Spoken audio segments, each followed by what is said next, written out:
ನನ್ನಿಂದ ಹಿಡಿದು ಎಲ್ಲರೂ ಸಹ ನಮ್ಮ ಕುಟುಂಬದವರೆಲ್ಲರೂ ಸಹ ಗೇಣಿದಾರರಾಗಿದ್ದರು. ಏನು ಭೂ ಮಾಲೀಕರಾಗಿದ್ದರು ಬ್ರಾಹ್ಮಣರು, ಜೈನರು ಮತ್ತು ಬಂಟರು. ಇವರ ಭೂಮಿಯನ್ನು ಸರಿಸಮಾನವಾಗಿ ಹಂಚಬೇಕು, ಬಡವರಿಗೂ ಸಹ ಹಂಚಬೇಕು, ದುರ್ಬಲ ವರ್ಗದವ್ರಿಗೂ ಸಹ ಹಂಚಬೇಕು ಅಂತೇಳಿ ದೇವರಾಜ ಅರಸರವರು ತೀರ್ಮಾನ ತೆಗೆದುಕೊಂಡಾಗ ಅದನ್ನು ಹಂಚಲಿಕ್ಕೆ ಮುಂದೆ ನಿಂತವರು ಬಂಟ್ ಸಮುದಾಯದ ಸುಬ್ಬಯ್ಯ ಶೆಟ್ಟರು ಅಂತ ಹೇಳಿದ್ರೆ ನೀವು ಭಾಳ ಭಾಳ ಆಶ್ಚರ್ಯ ಬೀಳಬೇಕಾಗತ್ತೆ. ವರ್ಷಕ್ಕೊಂದ್ಸಲಿ ಬಂದಾಗ ನಿಮ್ಮ ಮಕ್ಕಳನ್ನ ಚಾಕು ಚೂರಿ ಕೊಟ್ಟು ಭಯೋತ್ಪಾದಕರು ಮಾಡ್ತೀರಾ, ಇಲ್ಲ ಒಳ್ಳೆ ವಿದ್ಯಾವಂತರನ್ನಾಗಿ ಮಾಡಿ ಇಂಜಿನಿಯರು, IAS IPS ಆಫೀಸರ್ ಮಾಡ್ತೀರಾ, ಡಾಕ್ಟರ್ ಮಾಡ್ತೀರಾ ಅಂತ ಯೋಚನೆ ಮಾಡಿ.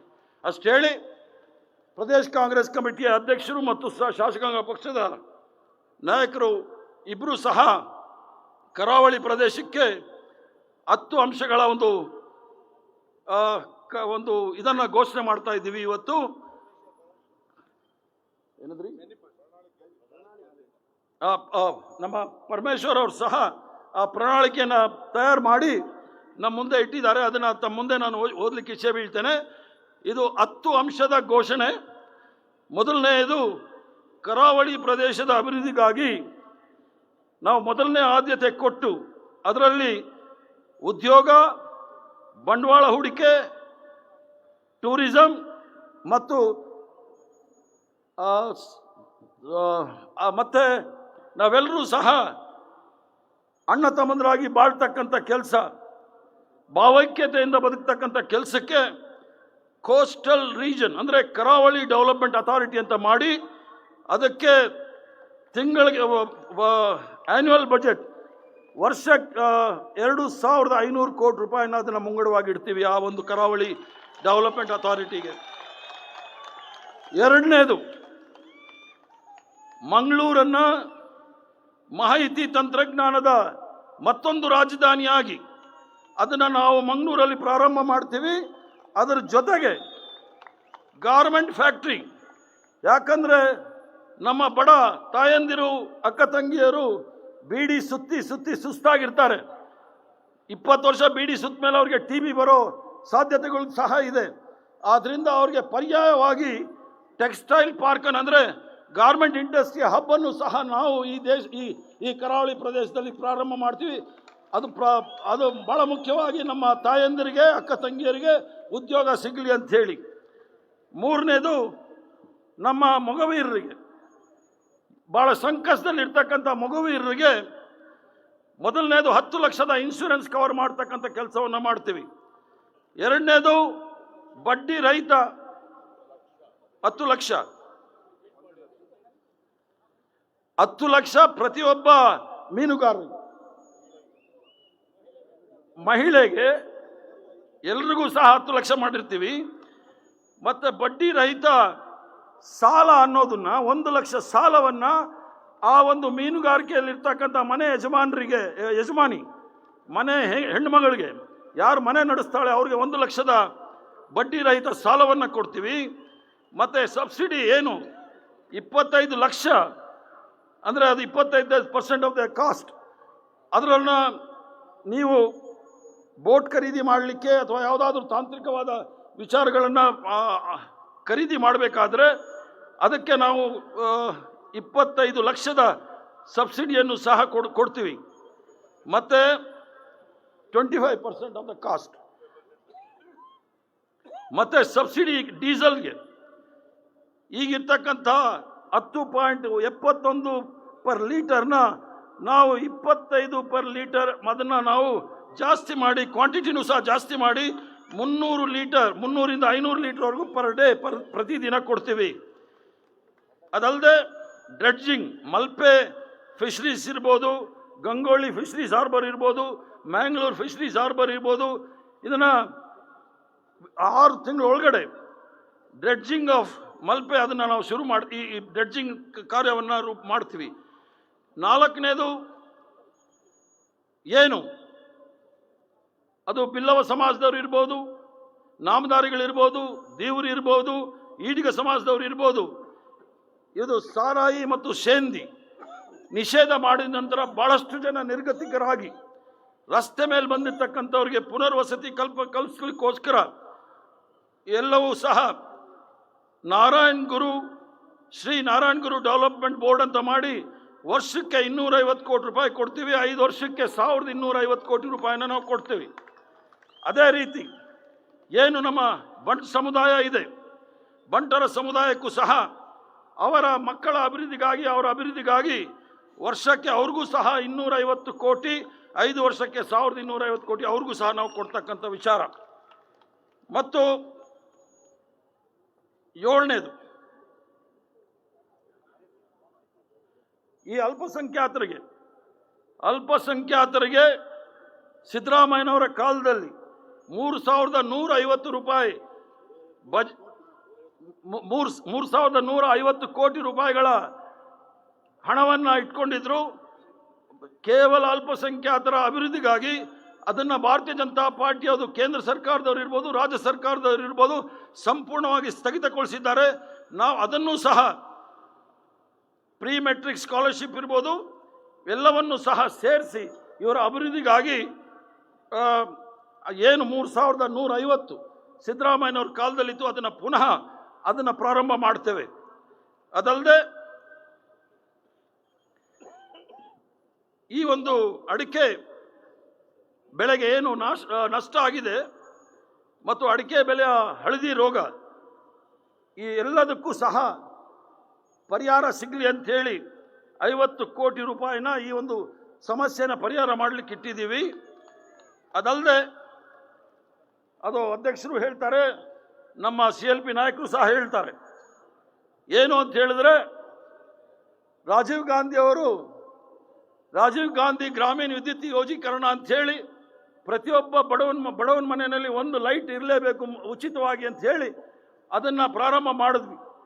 ಅದು ಈ ಸುಳ್ಳಿನ ಸರ್ದಾರ ಬಂದ್ಬಿಟ್ಟು ಅದನ್ನು ದೀನ್ ದಯಾಳ್ ಉಪಾಧ್ಯಾಯ ಉಜ್ವಲ್ ಯೋಜನಾ ಅಂತ ಮಾಡಿದ್ರು. ಈಗ ಅದು ಖಾಸಗೀಕರಣ ಆದಮೇಲೆ ಬೆಲೆ ಹೆಚ್ಚಾಗಿ ಯಾರೂ ಸಹ ಲೈಟ್ ಉರ್ಸೋದು ಕಷ್ಟ ಆಗಿದೆ, ಮಕ್ಕಳು ಎಕ್ಸಾಮ್ ಬಂದರೆ ಓದೋದು ಕಷ್ಟ ಆಗಿದೆ. ಅದಕ್ಕೋಸ್ಕರ ಪ್ರತಿ ತಿಂಗಳು 200 ರೂಪಾಯಿ ಉಚಿತವಾಗಿ ಎಲೆಕ್ಟ್ರಿಕ್ ಅನ್ನ ಪ್ರತಿ ಮನೆಗೂ ಕೊಡ್ತಕ್ಕಂಥ ಕೆಲಸವನ್ನು ಕಾಂಗ್ರೆಸ್ ಪಕ್ಷ ಮತ್ತು ಶಾಸಕಾಂಗ ಪಕ್ಷದ ನಾಯಕರು ಘೋಷಣೆ ಮಾಡಿದ್ದಾರೆ. 200 ಯೂನಿಟ್, 200 ಯೂನಿಟ್ ಅಂದರೆ 200 ಯೂನಿಟ್ಗೆ 200 ಯೂನಿಟ್ನ ಉಚಿತವಾಗಿ ಪ್ರತಿಯೊಂದು ಮನೆಯಲ್ಲೂ ಸಹ ನಾವು ಅದನ್ನು ಕೊಡ್ತೀವಿ ಅಂತ ಹೇಳಿ ಈಗ ನಾವು ಘೋಷಣೆ ಮಾಡಿದ್ದೀವಿ. ಇದನ್ನು ನಾವು ಏನು ಬೆಳಗಾಂ ಜಿಲ್ಲೆಯಲ್ಲಿ ಚಿಕ್ಕೋಡಿನಲ್ಲಿ ಇದನ್ನು ಘೋಷಣೆ ಮಾಡಿದ್ದೀವಿ. ಅದೇ ರೀತಿ ಏನು ಗ್ಯಾಸ್ ಬೆಲೆ 400ರಿಂದ 1100 ಆಗಿರ್ತಕ್ಕಂಥದ್ದು, ಪೆಟ್ರೋಲ್ ಬೆಲೆ, ಡೀಸೆಲ್ ಬೆಲೆ 100 ದಾಟಿದೆ. ಮನೆ ನಡೆಸಲಿಕ್ಕೆ ಭಾಳ ಕಷ್ಟಕರ ಆಗ್ತಾ ಇದೆ ಮನೆ ಯಜಮಾನಿಗೆ. ಆದ್ದರಿಂದ ಮನೆ ಯಜಮಾನಿಗೆ, ಎಲ್ರಿಗೂ ಅಲ್ಲ, ಮನೆ ನಡೆಸ್ತಕ್ಕಂಥ ಯಜಮಾನಿಗೆ ತಿಂಗಳಿಗೆ ನಾವು 2000 ರೂಪಾಯಿಯನ್ನು ಪ್ರತಿ ಮಹಿಳೆಯರಿಗೆ, ಆ ಮನೆ ನಡೆಸೋ ಮಹಿಳೆಯರಿಗೆ ನಾವು 2000 ಕೊಡ್ತೀವಿ. ಗಂಡಸರಿಗೆ ಆಗಲ್ಲ, ಸ್ವಲ್ಪ ಜೋರಾಗಾದ್ರೂ ಚಪ್ಪಾಳೆ ಹೊಡೀರಿ ಗಂಡಸರು. ಇದರ ಜೊತೆಗೆ ಕಡೆ 10ನೇ ಕಾರ್ಯಕ್ರಮ ಏನು ಅಂತ ಹೇಳಿದ್ರೆ, ಈ ಒಂದು ಕರಾವಳಿ ಪ್ರದೇಶದಲ್ಲಿ ಶ್ರೀ ಸ್ವಾಮಿ ವಿವೇಕಾನಂದ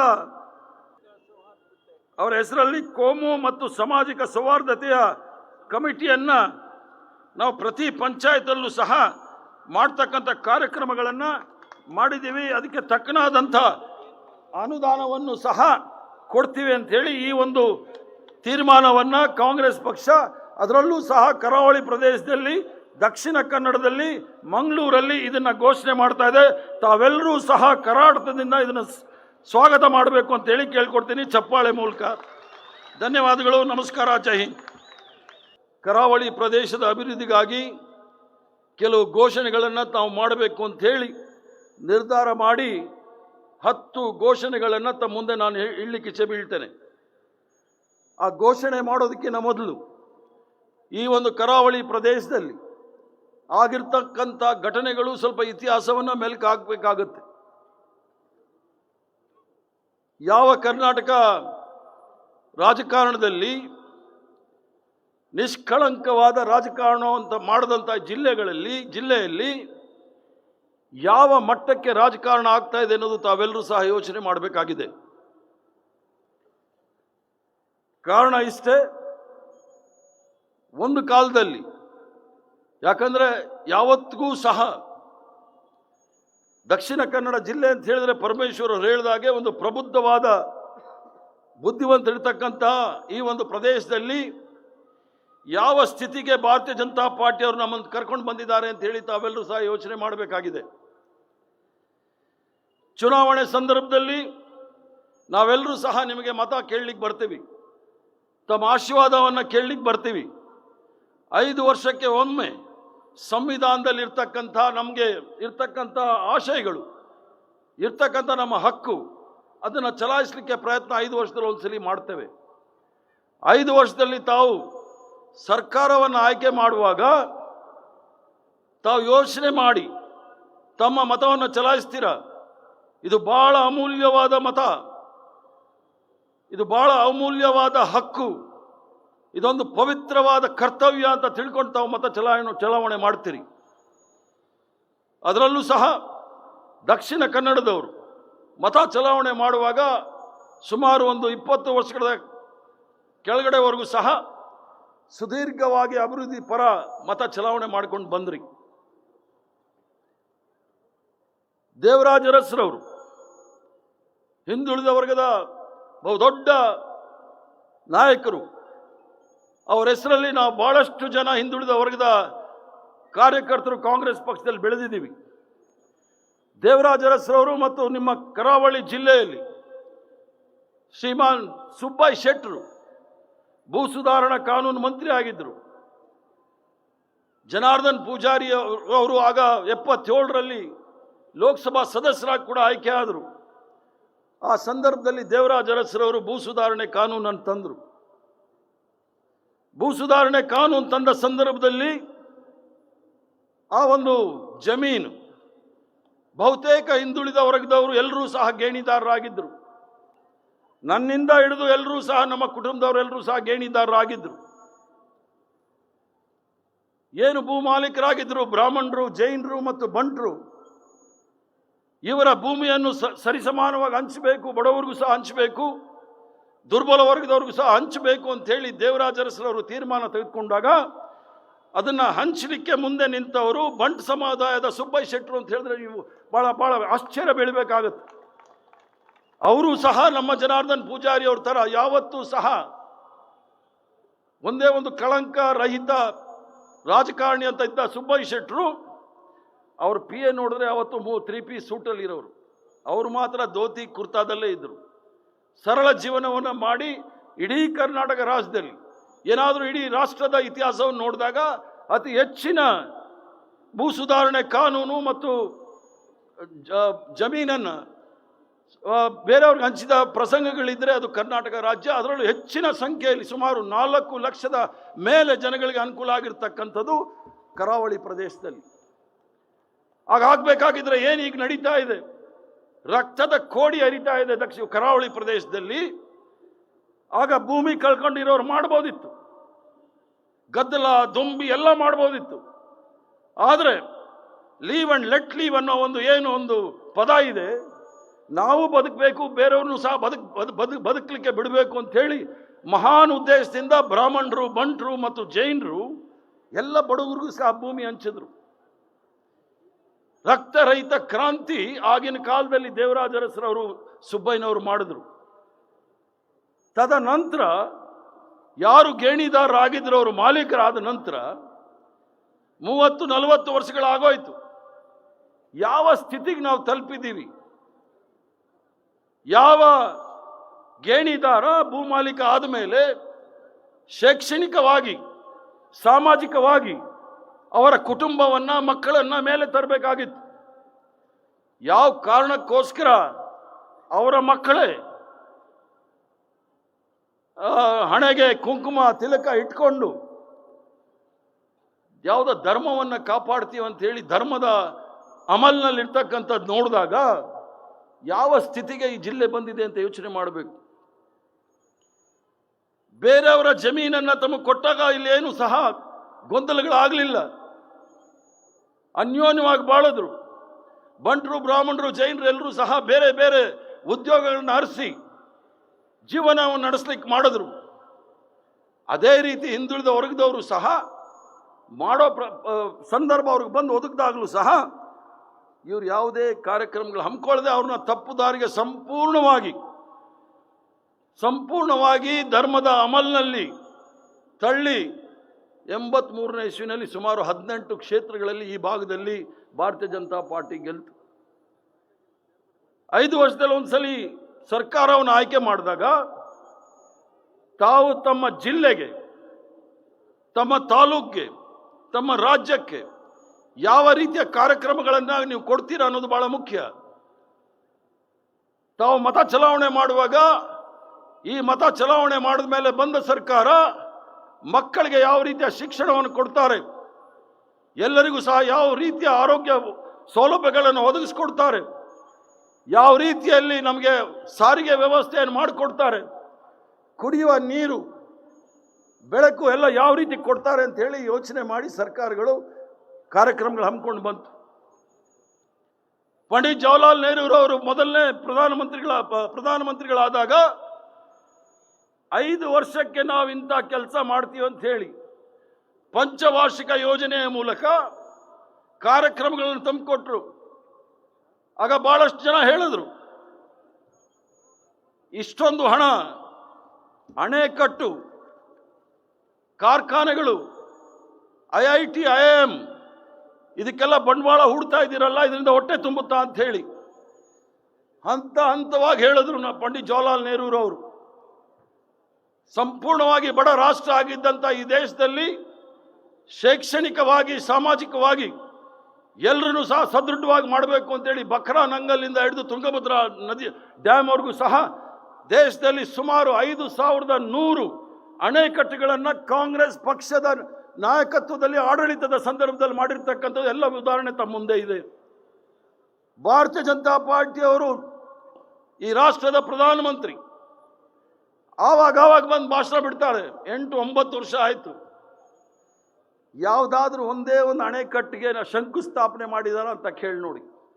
ಅವ್ರಿಗೇನಿದ್ರು ನಾವು ಮಾಡಿರ್ತಕ್ಕಂಥ ಹೆಸರನ್ನ ಬದಲಾವಣೆ ಮಾಡಿ ಅವ್ರ ಹೆಸರು ಹಾಕೊಳ್ತಕ್ಕಂಥದ್ದು ಒಂದೇ ಕೆಲಸ ಆಗ್ತಾ ಇದೆ ವಿನಃ ಕರ್ನಾಟಕ ರಾಜ್ಯದಲ್ಲಿ 26 ಡ್ಯಾಮ್ ಇದೆ. ಒಂದು ಡ್ಯಾಮು ಮೈಸೂರು ಮಹಾರಾಜರು ಮಾಡಿರ್ತಕ್ಕಂಥದ್ದು, 5 ಡ್ಯಾಮ್ಗಳು ಬ್ರಿಟಿಷರು ಮಾಡಿರ್ತಕ್ಕಂಥದ್ದು, 20 ಡ್ಯಾಮ್ಗಳು ಕೂಡ ಕಾಂಗ್ರೆಸ್ ಪಕ್ಷದ ಆಡಳಿತದಲ್ಲಿ ನೇತೃತ್ವದಲ್ಲಿ ಆಗಿರ್ತಕ್ಕಂಥದ್ದು ತಮ್ಮ ಮುಂದೆ ಇದೆ. ಧೈರ್ಯವಾಗಿ ಹೇಳ್ತೀವಿ, 70 ವರ್ಷದಲ್ಲಿ ನೀವೇನು ಮಾಡಿಲ್ಲ ಅಂತ ಹೇಳಿ ಈ ರಾಷ್ಟ್ರದ ಸುಳ್ಳಿನ ಸರ್ದಾರ ಅವಾಗ ಭಾಷಣ ಮಾಡ್ತಾರಲ್ಲ, ಅವ್ರಿಗೆ ಬಹಳ ಸ್ಪಷ್ಟವಾಗಿ ಹೇಳ್ತೀವಿ, ಕರ್ನಾಟಕದಲ್ಲಿ ನಾವು ಇದು ಮಾಡಿದ್ದೀವಿ. IIM ಬ್ಯಾಂಗ್ಳೂರಲ್ಲಿದೆ. ನಮ್ಮಲ್ಲಿರ್ತಕ್ಕಂಥ ಮೆಡಿಕಲ್ ಕಾಲೇಜ್ಗಳು ಬೇರೆ ಯಾವುದೇ, ಪರಮೇಶ್ವರ್ ಭಾಳ ಇಲ್ಲೇ ಇದ್ದಾರೆ. ಪ್ರತಿ ಜಿಲ್ಲೆನಲ್ಲಿ ಒಂದೊಂದು ಮೆಡಿಕಲ್ ಕಾಲೇಜ್ ಇದೆ. ಕೇವಲ ಸಣ್ಣ ಒಂದು ಪಂಚಾಯತ್ ಅನ್ನಕ್ಕಾಗೋದಿಲ್ಲ, ಒಂದು ಉಳ್ಳಾಳ್ ಕ್ಷೇತ್ರದಲ್ಲಿ 6 ಮೆಡಿಕಲ್ ಕಾಲೇಜ್ ಇರಬೇಕು, ಆಯುರ್ವೇದನೂ ಸೇರಿ. ಗುಜರಾತಲ್ಲಿ ಪೂರ್ತಿ ಸೇರಿದ್ರೆ 5 ಮೆಡಿಕಲ್ ಕಾಲೇಜ್ ಇಲ್ಲ. ಏನು ಒಂದು ಉಳ್ಳಾಳದಲ್ಲಿ ಇರ್ತಕ್ಕಂಥ 5 ಮೆಡಿಕಲ್ ಕಾಲೇಜು, ಒಂದು Ayurveda college, Gujarat model, UP model ಅಂತ ಹೇಳ್ತಕ್ಕಂಥವ್ರು 5 ಇಲ್ಲ ಗುಜರಾತಲ್ಲಿ ಮೆಡಿಕಲ್ ಕಾಲೇಜು. ಪರಮೇಶ್ವರ್ ಅವರು, ಈ ಶಿವಕುಮಾರ್ ಅವರೆಲ್ಲರೂ ಸಹ, ಬೇರೆಯವ್ರು ಯಾರು ಕಾಲೇಜ್ ಸ್ಕೂಲ್ ಇಟ್ಟಿದ್ದಾರೆ ಗೊತ್ತಿಲ್ಲ ನನಗೆ, ಕಣಚೂರು ಅವರಿದ್ದಾರೆ. ವರ್ಷಕ್ಕೆ 75,000 ಇಂಜಿನಿಯರಿಂಗ್ ಸೀಟ್ ಕೊಡ್ತೀವಿ ಕರ್ನಾಟಕದಲ್ಲಿ. ಗುಜರಾತಲ್ಲಿ 9,000 ಸೀಟು. ಎಲ್ಲಿಗೆ ಗುಜರಾತ್ ಮಾಡಲ್ಲ ಅಂತ ಹೇಳ್ತೀರಿ ಸ್ವಾಮಿ? ನಾನು ಇಡೀ ರಾಷ್ಟ್ರ ನಮ್ಮ ಜನಾರ್ದನ್ ಪೂಜಾರಿ ಅವರ ಆಶೀರ್ವಾದದಿಂದ ಅಖಿಲ ಭಾರತ ಮಟ್ಟದ ಕಾಂಗ್ರೆಸ್ ಅಲ್ಲಿ ನಾನು ಕೆಲಸ ಮಾಡಿರ್ತಕ್ಕಂಥವನು. ಇಡೀ ರಾಷ್ಟ್ರದಲ್ಲಿ ಸುತ್ತಿದ್ದೀನಿ. ಯಾವುದಾದ್ರೂ ಈ ಒಂದು ಗ್ರಹದಲ್ಲಿ, ಈ ಒಂದು ಭೂಮಂಡಲದಲ್ಲಿ ಸ್ವರ್ಗ ಅಂತ ಇದ್ರೆ ಅದು ಕರ್ನಾಟಕ ಅಂತೇಳಿ ಬಹಳ ಹೆಮ್ಮೆಯಿಂದ ಹೇಳ್ಕೊಂಡು ಬರ್ತಾ ಇದ್ದೆ. ಯಾಕಂದ್ರೆ ಶಿಕ್ಷಣ, ಆರೋಗ್ಯ ಕ್ಷೇತ್ರದಲ್ಲಿ ನಾವು ಮುಂದಿದ್ದೀವಿ ಅಂತ ಹೇಳಿ ಹೆಮ್ಮೆಯಿಂದ ಹೇಳ್ತಾ ಇದ್ದೆ. ಮೆಡಿಕಲ್ ಕಾಲೇಜ್ ಇರ್ಬೋದು, ಇಂಜಿನಿಯರಿಂಗ್ ಕಾಲೇಜ್ ಇರ್ಬೋದು, IIT ಇರ್ಬೋದು, ಮತ್ತು ಪ್ರತಿ ತಾಲೂಕಲ್ಲಿ, ಪ್ರತಿ ಜಿಲ್ಲೆನಲ್ಲಿ 5 ಇಂಜಿನಿಯರಿಂಗ್ ಕಾಲೇಜ್ಗಳಿದೆ. ಇವರು ನಮಗೆ ಹೇಳ್ಕೊಡ್ತಾರೇನು ಅಭಿವೃದ್ಧಿ ಏನು ಅಂತ ಹೇಳಿ. ತಗೊಳ್ಳಿ ನಿಮ್ಮ ಮಂಗಳೂರು ಏನು ಏರ್ಪೋರ್ಟ್ ಇದೆ, ಬೆಂಗಳೂರು ಬಿಟ್ಟ ಮೇಲೆ ಅತ್ಯಂತ ಹೆಚ್ಚಿನ ಟ್ರಾಫಿಕ್ ಇರ್ತಕ್ಕಂಥದ್ದು, ಅಂತಾರಾಷ್ಟ್ರೀಯ ಮಟ್ಟದ ವಿಮಾನ ನಿಲ್ದಾಣ. ಶ್ರೀನಿವಾಸ್ ಮಲ್ಯ ಅವರು ಹಾಕ್ಕೊಟ್ಟಂತ ಈ ಒಂದು ಸಾರ್ವಜನಿಕರಿಗೋಸ್ಕರ ಹಾಕ್ಕೊಟ್ಟಂತ ಈ ವಿಮಾನ ನಿಲ್ದಾಣ ಅದನ್ನು ಈಗಾಗಲೇ ಅದಾನಿಗೆ ಮಾರಾಯ್ತು. 70 ವರ್ಷದಲ್ಲಿ ಕಾಂಗ್ರೆಸ್ ಅವರು ಏನೂ ಮಾಡಿಲ್ಲ ಅಂತ ಹೇಳ್ತಕ್ಕಂಥ ನರೇಂದ್ರ ಮೋದಿ ಅವರೇ ಸುಳ್ಳು ಹೇಳುವಾಗಲೂ ಸ್ವಲ್ಪ ಸತ್ಯನೂ ಕೂಡ ನಾಚ್ಕೋಬೇಕು. ಆ ಥರ ಸುಳ್ಳು ಹೇಳಿ ಅದು ಬಿಟ್ಟುಬಿಟ್ಟು ನಾವು ಮಾಡಿರೋದನ್ನೆಲ್ಲ ಒಂದೊಂದೇ ಮಾರ್ಕೊಂಡು ಹೋಗ್ತಾ ಇದ್ದೀರಾ. ಅದು ಯಾರ ಅಪ್ಪನ ಮನೆ ಆಸ್ತಿ ಅಂತ ತಾವು ತಿಳ್ಕೊಂಡಿದ್ದೀರಾ?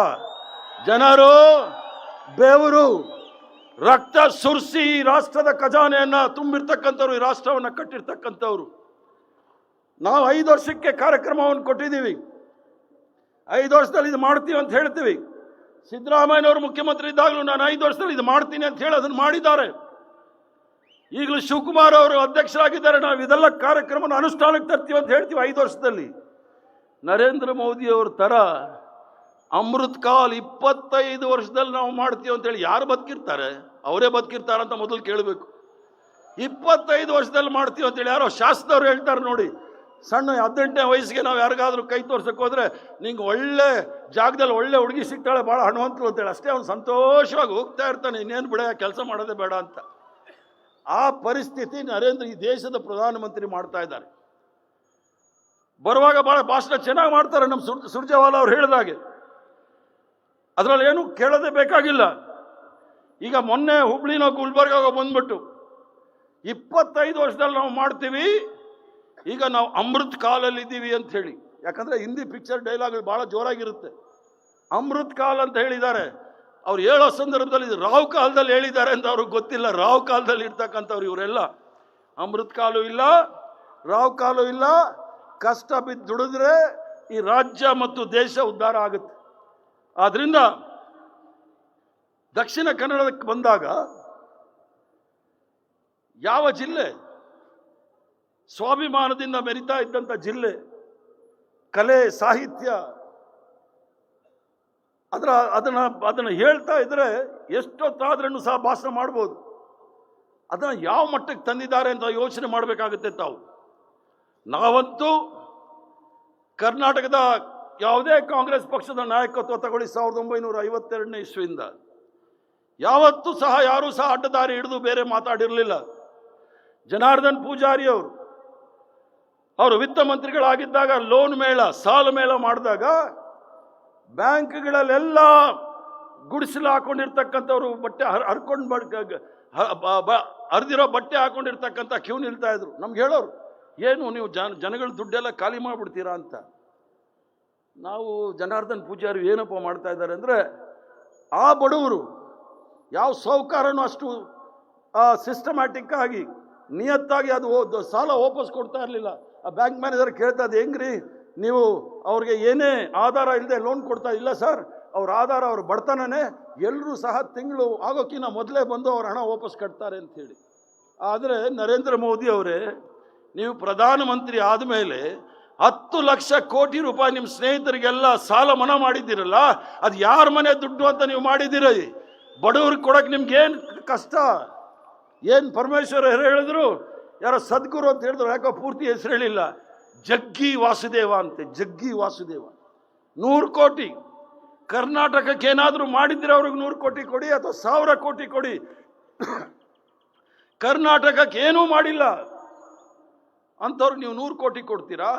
ಅಲ್ಪಸಂಖ್ಯಾತರು, ದಲಿತರು, ಆದಿವಾಸಿಗಳು, ಹಿಂದುಳಿದ ವರ್ಗದವ್ರಿಗೆ ಸ್ಕಾಲರ್ಶಿಪ್ ಕೊಡ್ರಿ ಅಂದರೆ ದುಡ್ಡಿಲ್ಲ.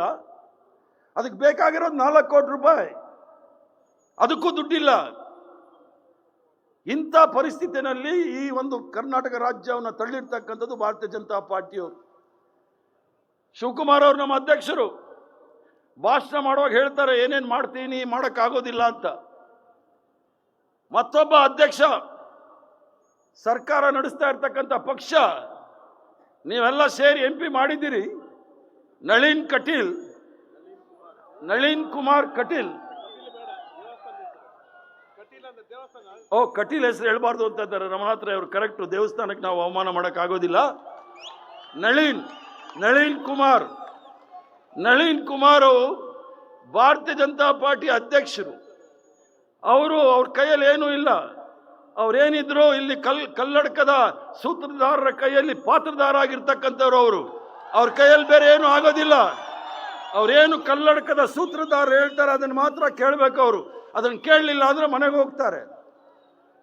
ಡಾಲರ್ನ 40 ರೂಪಾಯಿಗೆ ತಗೊಂಡ್ಬರ್ತೀವಿ ಅಂತ ಹೇಳಿದ್ರು. ಪೆಟ್ರೋಲ್ನ ನಾವು ರಫ್ತು ಮಾಡ್ತೀವಿ ಅಂತ ಹೇಳಿದ್ರು. ಇದು ಯಾರಾದರೂ ಬುದ್ಧಿ ಸಮತೋಲನ ಇಟ್ಕೊಂಡವ್ರು ಯಾರಾದರೂ ಈ ಥರ ಮಾತಾಡ್ತಾರ? ಏನು ವಿದೂಷಕರು ಮಾತ್ರ ಈ ಭಾಷಣಗಳು ಮಾಡ್ಬೋದೇ ವಿನಃ ಸರಿಯಾಗಿದ್ದವ್ರು ಯಾರು ಭಾಷಣ ಮಾಡೋಕ್ಕಾಗೋದಿಲ್ಲ. ಏನೋ ಬಿಡಿ, ಪರವಾಗಿಲ್ಲ, ಇವೆಲ್ಲ ಭಾಷಣ ಮಾಡ್ತಾರೆ, ಆಸೆ ಆಕಾಂಕ್ಷೆಗಳನ್ನು ತಮ್ಮ ಮುಂದೆ ಇಡ್ತಾರೆ, ಚಂದ್ರಲೋಕವನ್ನು ತೋರಿಸ್ತಾರೆ, ಭಾಳ ಸಂತೋಷ. ಮಾಡೋಕ್ಕಾಗುತ್ತೋ ಬಿಡುತ್ತೋ ತಮಗೆ ಬಿಟ್ಟಿರ್ತಕ್ಕಂಥ ತೀರ್ಮಾನ. ಆದರೆ ಒಬ್ಬ ಜವಾಬ್ದಾರಿಯುತವಾದ ಲೋಕಸಭಾ ಸದಸ್ಯ, ಜವಾಬ್ದಾರಿಯುತವಾದ ಒಬ್ಬ ರಾಜಕೀಯ ಪಕ್ಷದ ಅಧ್ಯಕ್ಷ ಅವರ ಕಾರ್ಯಕರ್ತನ ಉದ್ದೇಶಿಸಿ ಮಾತಾಡುವಾಗ ಅವ್ರಿಗೆ ಭಾಳ ಸ್ಪಷ್ಟ ಹೇಳ್ತಾರೆ, ನೀವು ಯಾರೂ ಸಹ ಚರಂಡಿ, ರಸ್ತೆ, ನೀರಿನ ಬಗ್ಗೆ ಮಾತಾಡಕ್ಕೆ ಹೋಗಬೇಡಿ. ಯಾಕಂದರೆ ಪಂಪ್ವೆಲ್ ನಾವು ನೋಡಿದ್ವಲ್ಲ, ಪಂಪ್ವೆಲ್ದು ಆ ಸೇತುವೆ ಏನು ಮಾಡಿದ್ರು ಅಂತೇಳಿ, ಅದಾದಮೇಲೆ ಟೋಲ್ ಗೇಟಲ್ಲಿ ಏನಾಯಿತು ಅಂತ ಎಲ್ಲವೂ ಸಹ ನೋಡಿದ್ವಿ. ಟೋಲ್ ಗೇಟಲ್ಲಿ ಬಡವರ ದರೋಡೆ ಮಾಡ್ತಾ ಇದ್ದಂಥವ್ರು ಈ ಭಾರತೀಯ ಜನತಾ ಪಾರ್ಟಿಯವರು ಟೋಲ್ ಇದರಲ್ಲಿ. ಆದ್ದರಿಂದ 2000ಕ್ಕೆ ಮರಳು ಕೊಡ್ತಾರೆ.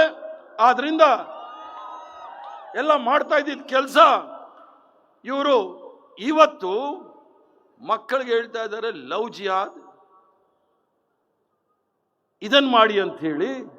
ಮತ್ತೊಂದು MP ಭೋಪಾಲಲ್ಲಿ ಗೆದ್ದಿರ್ತಕ್ಕಂಥ, ಕಾವಿ ಬಟ್ಟೆ ಹಾಕೊಂಡಿರ್ತಕ್ಕಂಥ ಲೋಕಸಭಾ ಸದಸ್ಯ ಪ್ರಜ್ಞಾ ಠಾಕೂರ್ ಭಯೋತ್ಪಾದಕರು ಮಾತಾಡ್ದಂಗೆ ಮಾತಾಡಿ ಶಿವಮೊಗ್ಗಕ್ಕೆ ಬಂದು ಚಾಕು, ಚೂರಿ, ತಲವಾರುಗಳನ್ನೆಲ್ಲ ನೀವು ಇನ್ನು ಮುಂದೆ ಚೂಪ್ ಮಾಡ್ಕೊಳ್ಳಿ ಅಂತ ಹೇಳಿ, ನಾವು ಸ್ಕೂಲು ಕಾಲೇಜು ಕೊಡ್ತೀವಿ ಅಂತೇಳಿ ನಾವು ಭಾಷಣ, ಇವರು ನಿಮ್ಮ ಮಕ್ಕಳಿಗೆ ಚಾಕು, ಚೂರಿ, ತಲವಾರನ್ನ ಚೂಪ್ ಮಾಡ್ಕೊಳ್ಳಿ ಅಂತ ಹೇಳ್ತಕ್ಕಂಥವ್ರು.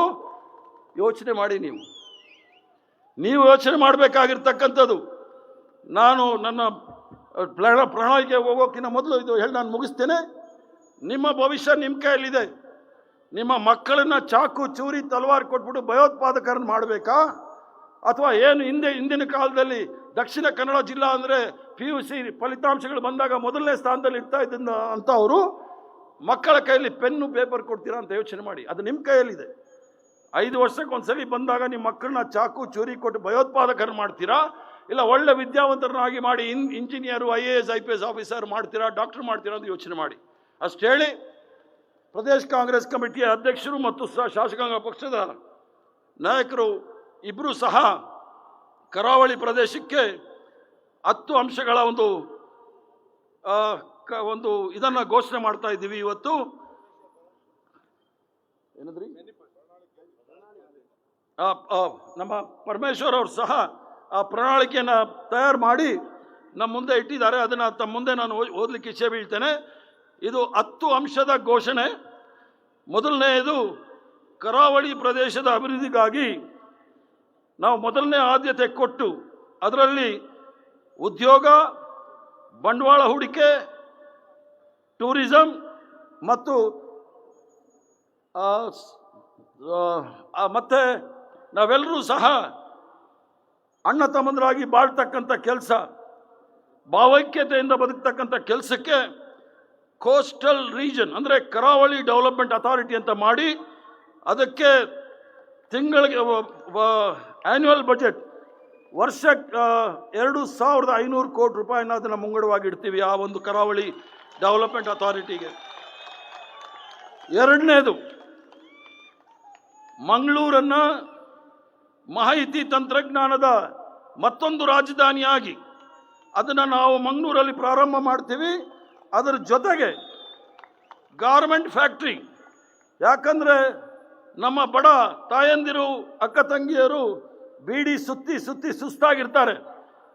20 ವರ್ಷ ಬೀಡಿ ಸುತ್ತ ಮೇಲೆ ಅವ್ರಿಗೆ TB ಬರೋ ಸಾಧ್ಯತೆಗಳು ಸಹ ಇದೆ. ಆದ್ದರಿಂದ ಅವ್ರಿಗೆ ಪರ್ಯಾಯವಾಗಿ ಟೆಕ್ಸ್ಟೈಲ್ ಪಾರ್ಕನ್ನು ಅಂದರೆ ಗಾರ್ಮೆಂಟ್ ಇಂಡಸ್ಟ್ರಿಯ ಹಬ್ಬನ್ನು ಸಹ ನಾವು ಈ ಕರಾವಳಿ ಪ್ರದೇಶದಲ್ಲಿ ಪ್ರಾರಂಭ ಮಾಡ್ತೀವಿ. ಅದು ಭಾಳ ಮುಖ್ಯವಾಗಿ ನಮ್ಮ ತಾಯಂದಿರಿಗೆ, ಅಕ್ಕ ತಂಗಿಯರಿಗೆ ಉದ್ಯೋಗ ಸಿಗಲಿ ಅಂಥೇಳಿ. ಮೂರನೇದು, ನಮ್ಮ ಮಗುವೀರರಿಗೆ, ಭಾಳ ಸಂಕಷ್ಟದಲ್ಲಿರ್ತಕ್ಕಂಥ ಮಗುವೀರರಿಗೆ ಮೊದಲನೇದು 10 ಲಕ್ಷದ ಇನ್ಶೂರೆನ್ಸ್ ಕವರ್ ಮಾಡ್ತಕ್ಕಂಥ ಕೆಲಸವನ್ನು ಮಾಡ್ತೀವಿ. ಎರಡನೇದು, ಬಡ್ಡಿ ರಹಿತ 10 ಲಕ್ಷ 10 ಲಕ್ಷ ಪ್ರತಿಯೊಬ್ಬ ಮೀನುಗಾರರಿಗೆ, ಮಹಿಳೆಗೆ ಎಲ್ರಿಗೂ ಸಹ 10 ಲಕ್ಷ ಮಾಡಿರ್ತೀವಿ. ಮತ್ತೆ ಬಡ್ಡಿ ರಹಿತ ಸಾಲ ಅನ್ನೋದನ್ನ 1 ಲಕ್ಷ ಸಾಲವನ್ನ ಆ ಒಂದು ಮೀನುಗಾರಿಕೆಯಲ್ಲಿರ್ತಕ್ಕಂಥ ಮನೆ ಯಜಮಾನಿ ಮನೆ ಹೆಣ್ಣುಮಗಳಿಗೆ, ಯಾರು ಮನೆ ನಡೆಸ್ತಾಳೆ ಅವ್ರಿಗೆ 1 ಲಕ್ಷದ ಬಡ್ಡಿ ರಹಿತ ಸಾಲವನ್ನು ಕೊಡ್ತೀವಿ. ಮತ್ತು ಸಬ್ಸಿಡಿ ಏನು 25 ಲಕ್ಷ ಅಂದರೆ ಅದು 25% ಆಫ್ ದ ಕಾಸ್ಟ್. ಅದರನ್ನು ನೀವು ಬೋಟ್ ಖರೀದಿ ಮಾಡಲಿಕ್ಕೆ ಅಥವಾ ಯಾವುದಾದ್ರೂ ತಾಂತ್ರಿಕವಾದ ವಿಚಾರಗಳನ್ನು ಖರೀದಿ ಮಾಡಬೇಕಾದ್ರೆ ಅದಕ್ಕೆ ನಾವು 25 ಲಕ್ಷದ ಸಬ್ಸಿಡಿಯನ್ನು ಸಹ ಕೊಡ್ತೀವಿ. ಮತ್ತು 25% ಆಫ್ ದ ಕಾಸ್ಟ್. ಮತ್ತು ಸಬ್ಸಿಡಿ ಡೀಸೆಲ್ಗೆ ಈಗಿರ್ತಕ್ಕಂಥ 10.71 ಪರ್ ಲೀಟರ್ನ ನಾವು 25 ಪರ್ ಲೀಟರ್ ಅದನ್ನು ನಾವು ಜಾಸ್ತಿ ಮಾಡಿ, ಕ್ವಾಂಟಿಟಿನೂ ಸಹ ಜಾಸ್ತಿ ಮಾಡಿ 300 ಲೀಟರ್ 300ರಿಂದ 500 ಲೀಟರ್ವರೆಗೂ ಪರ್ ಡೇ ಪ್ರತಿದಿನ ಕೊಡ್ತೀವಿ.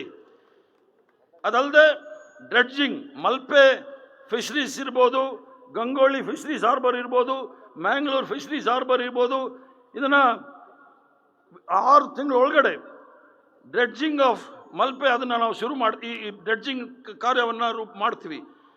4ನೇದು ಏನು ಅದು ಬಿಲ್ಲವ ಸಮಾಜದವರು ಇರ್ಬೋದು, ನಾಮದಾರಿಗಳಿರ್ಬೋದು, ದೇವರು ಇರ್ಬೋದು, ಈಡಿಗ ಸಮಾಜದವರು ಇರ್ಬೋದು, ಇದು ಸಾರಾಯಿ ಮತ್ತು ಶೇಂದಿ ನಿಷೇಧ ಮಾಡಿದ ನಂತರ ಭಾಳಷ್ಟು ಜನ ನಿರ್ಗತಿಕರಾಗಿ ರಸ್ತೆ ಮೇಲೆ ಬಂದಿರತಕ್ಕಂಥವ್ರಿಗೆ ಪುನರ್ವಸತಿ ಕಲ್ಪಿಸ್ಲಿಕ್ಕೋಸ್ಕರ ಎಲ್ಲವೂ ಸಹ ಶ್ರೀ ನಾರಾಯಣ್ ಗುರು ಡೆವಲಪ್ಮೆಂಟ್ ಬೋರ್ಡ್ ಅಂತ ಮಾಡಿ ವರ್ಷಕ್ಕೆ 250 ಕೋಟಿ ರೂಪಾಯಿ ಕೊಡ್ತೀವಿ. 5 ವರ್ಷಕ್ಕೆ 1250 ಕೋಟಿ ರೂಪಾಯಿನ ನಾವು ಕೊಡ್ತೀವಿ. ಅದೇ ರೀತಿ ಏನು ನಮ್ಮ ಬಂಟ್ ಸಮುದಾಯ ಇದೆ, ಬಂಟರ ಸಮುದಾಯಕ್ಕೂ ಸಹ ಅವರ ಮಕ್ಕಳ ಅಭಿವೃದ್ಧಿಗಾಗಿ ವರ್ಷಕ್ಕೆ ಅವ್ರಿಗೂ ಸಹ 250 ಕೋಟಿ, 5 ವರ್ಷಕ್ಕೆ 1250 ಕೋಟಿ ಅವ್ರಿಗೂ ಸಹ ನಾವು ಕೊಡ್ತಕ್ಕಂಥ ವಿಚಾರ. ಮತ್ತು 7ನೇದು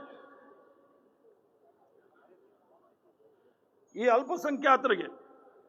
ಅಲ್ಪಸಂಖ್ಯಾತರಿಗೆ ಸಿದ್ದರಾಮಯ್ಯನವರ ಕಾಲದಲ್ಲಿ 3,150 ರೂಪಾಯಿ 3,150 ಕೋಟಿ ರೂಪಾಯಿಗಳ ಹಣವನ್ನು ಇಟ್ಕೊಂಡಿದ್ರು. ಕೇವಲ ಅಲ್ಪಸಂಖ್ಯಾತರ ಅಭಿವೃದ್ಧಿಗಾಗಿ ಅದನ್ನು ಭಾರತೀಯ ಜನತಾ ಪಾರ್ಟಿ, ಅದು ಕೇಂದ್ರ ಸರ್ಕಾರದವರು ಇರ್ಬೋದು, ರಾಜ್ಯ ಸರ್ಕಾರದವರು ಇರ್ಬೋದು, ಸಂಪೂರ್ಣವಾಗಿ ಸ್ಥಗಿತಗೊಳಿಸಿದ್ದಾರೆ. ನಾವು ಅದನ್ನು ಸಹ ಪ್ರೀ ಮೆಟ್ರಿಕ್ ಸ್ಕಾಲರ್ಶಿಪ್ ಇರ್ಬೋದು, ಎಲ್ಲವನ್ನು ಸಹ ಸೇರಿಸಿ ಇವರ ಅಭಿವೃದ್ಧಿಗಾಗಿ ಏನು 3,150 ಸಿದ್ದರಾಮಯ್ಯನವ್ರ ಕಾಲದಲ್ಲಿತ್ತು ಅದನ್ನು ಪುನಃ ಪ್ರಾರಂಭ ಮಾಡ್ತೇವೆ. ಅದಲ್ಲದೆ ಈ ಒಂದು ಅಡಿಕೆ ಬೆಳೆಗೆ ಏನು ನಷ್ಟ ಆಗಿದೆ ಮತ್ತು ಅಡಿಕೆ ಬೆಲೆಯ ಹಳದಿ ರೋಗ, ಈ ಎಲ್ಲದಕ್ಕೂ ಸಹ ಪರಿಹಾರ ಸಿಗಲಿ ಅಂಥೇಳಿ 50 ಕೋಟಿ ರೂಪಾಯಿನ ಈ ಒಂದು ಸಮಸ್ಯೆನ ಪರಿಹಾರ ಮಾಡಲಿಕ್ಕೆ ಇಟ್ಟಿದ್ದೀವಿ. ಅದಲ್ಲದೆ ಅದು ಅಧ್ಯಕ್ಷರು ಹೇಳ್ತಾರೆ, ನಮ್ಮ CLP ನಾಯಕರು ಸಹ ಹೇಳ್ತಾರೆ. ಏನು ಅಂತ ಹೇಳಿದ್ರೆ, ರಾಜೀವ್ ಗಾಂಧಿ ಗ್ರಾಮೀಣ ವಿದ್ಯುತ್ ಯೋಜೀಕರಣ ಅಂಥೇಳಿ ಪ್ರತಿಯೊಬ್ಬ ಬಡವನ ಮನೆಯಲ್ಲಿ ಒಂದು ಲೈಟ್ ಇರಲೇಬೇಕು ಉಚಿತವಾಗಿ ಅಂತ ಹೇಳಿ ಅದನ್ನು ಪ್ರಾರಂಭ ಮಾಡಿದ್ವಿ. ಅದು ಈ ಸುಳ್ಳಿನ ಸರ್ದಾರ ಬಂದ್ಬಿಟ್ಟು ಅದನ್ನು ದೀನ್ ದಯಾಳ್ ಉಪಾಧ್ಯಾಯ ಉಜ್ವಲ್ ಯೋಜನಾ ಅಂತ ಮಾಡಿದ್ರು. ಈಗ ಅದು ಖಾಸಗೀಕರಣ ಆದಮೇಲೆ ಬೆಲೆ ಹೆಚ್ಚಾಗಿ ಯಾರೂ ಸಹ ಲೈಟ್ ಉರ್ಸೋದು ಕಷ್ಟ ಆಗಿದೆ, ಮಕ್ಕಳು ಎಕ್ಸಾಮ್ ಬಂದರೆ ಓದೋದು ಕಷ್ಟ ಆಗಿದೆ. ಅದಕ್ಕೋಸ್ಕರ ಪ್ರತಿ ತಿಂಗಳು 200 ರೂಪಾಯಿ ಉಚಿತವಾಗಿ ಎಲೆಕ್ಟ್ರಿಕ್ ಅನ್ನ ಪ್ರತಿ ಮನೆಗೂ ಕೊಡ್ತಕ್ಕಂಥ ಕೆಲಸವನ್ನು ಕಾಂಗ್ರೆಸ್ ಪಕ್ಷ ಮತ್ತು ಶಾಸಕಾಂಗ ಪಕ್ಷದ ನಾಯಕರು ಘೋಷಣೆ ಮಾಡಿದ್ದಾರೆ. 200 ಯೂನಿಟ್ 200 ಯೂನಿಟ್ ಅಂದರೆ 200 ಯೂನಿಟ್ಗೆ 200 ಯೂನಿಟ್ನ ಉಚಿತವಾಗಿ ಪ್ರತಿಯೊಂದು ಮನೆಯಲ್ಲೂ ಸಹ ನಾವು ಅದನ್ನು ಕೊಡ್ತೀವಿ ಅಂತ ಹೇಳಿ ನಾವು ಘೋಷಣೆ ಮಾಡಿದ್ದೀವಿ. ಇದನ್ನು ನಾವು ಏನು ಬೆಳಗಾಂ ಜಿಲ್ಲೆಯಲ್ಲಿ ಚಿಕ್ಕೋಡಿನಲ್ಲಿ ಇದನ್ನು ಘೋಷಣೆ ಮಾಡಿದ್ದೀವಿ. ಅದೇ ರೀತಿ ಏನು ಗ್ಯಾಸ್ ಬೆಲೆ 400ರಿಂದ 1100 ಆಗಿರ್ತಕ್ಕಂಥದ್ದು. ಪೆಟ್ರೋಲ್ ಬೆಲೆ, ಡೀಸೆಲ್ ಬೆಲೆ 100 ದಾಟಿದೆ. ಮನೆ ನಡೆಸಲಿಕ್ಕೆ ಭಾಳ ಕಷ್ಟಕರ ಆಗ್ತಾ ಇದೆ ಮನೆ ಯಜಮಾನಿಗೆ. ಆದ್ದರಿಂದ ಮನೆ ಯಜಮಾನಿಗೆ, ಎಲ್ರಿಗೂ ಅಲ್ಲ, ಮನೆ ನಡೆಸ್ತಕ್ಕಂಥ ಯಜಮಾನಿಗೆ ತಿಂಗಳಿಗೆ ನಾವು 2,000 ರೂಪಾಯಿಯನ್ನು ಪ್ರತಿ ಮಹಿಳೆಯರಿಗೆ, ಆ ಮನೆ ನಡೆಸೋ ಮಹಿಳೆಯರಿಗೆ ನಾವು 2,000 ಕೊಡ್ತೀವಿ. ಗಂಡಸರಿಗೆ ಆಗಲ್ಲ, ಸ್ವಲ್ಪ ಜೋರಾಗಾದ್ರೂ ಚಪ್ಪಾಳೆ ಹೊಡೀರಿ ಗಂಡಸರು. ಇದರ ಜೊತೆಗೆ ಕಡೆ 10ನೇ ಕಾರ್ಯಕ್ರಮ ಏನು ಅಂತ ಹೇಳಿದ್ರೆ, ಈ ಒಂದು ಕರಾವಳಿ ಪ್ರದೇಶದಲ್ಲಿ ಶ್ರೀ ಸ್ವಾಮಿ ವಿವೇಕಾನಂದ ಅವರ ಹೆಸರಲ್ಲಿ ಕೋಮು ಮತ್ತು ಸಾಮಾಜಿಕ ಸೌಹಾರ್ದತೆಯ ಕಮಿಟಿಯನ್ನ ನಾವು ಪ್ರತಿ ಪಂಚಾಯತಲ್ಲೂ ಸಹ ಮಾಡ್ತಕ್ಕಂಥ ಕಾರ್ಯಕ್ರಮಗಳನ್ನು ಮಾಡಿದ್ದೀವಿ. ಅದಕ್ಕೆ ತಕ್ಕನಾದಂಥ ಅನುದಾನವನ್ನು ಸಹ ಕೊಡ್ತೀವಿ ಅಂಥೇಳಿ ಈ ಒಂದು ತೀರ್ಮಾನವನ್ನು ಕಾಂಗ್ರೆಸ್ ಪಕ್ಷ, ಅದರಲ್ಲೂ ಸಹ ಕರಾವಳಿ ಪ್ರದೇಶದಲ್ಲಿ, ದಕ್ಷಿಣ ಕನ್ನಡದಲ್ಲಿ, ಮಂಗಳೂರಲ್ಲಿ ಇದನ್ನು ಘೋಷಣೆ ಮಾಡ್ತಾ ಇದೆ. ತಾವೆಲ್ಲರೂ ಸಹ ಕರಾಟದಿಂದ ಇದನ್ನು ಸ್ವಾಗತ ಮಾಡಬೇಕು ಅಂತೇಳಿ ಕೇಳ್ಕೊಡ್ತೀನಿ ಚಪ್ಪಾಳೆ ಮೂಲಕ. ಧನ್ಯವಾದಗಳು. ನಮಸ್ಕಾರ. ಜೈ ಹಿಂದ್.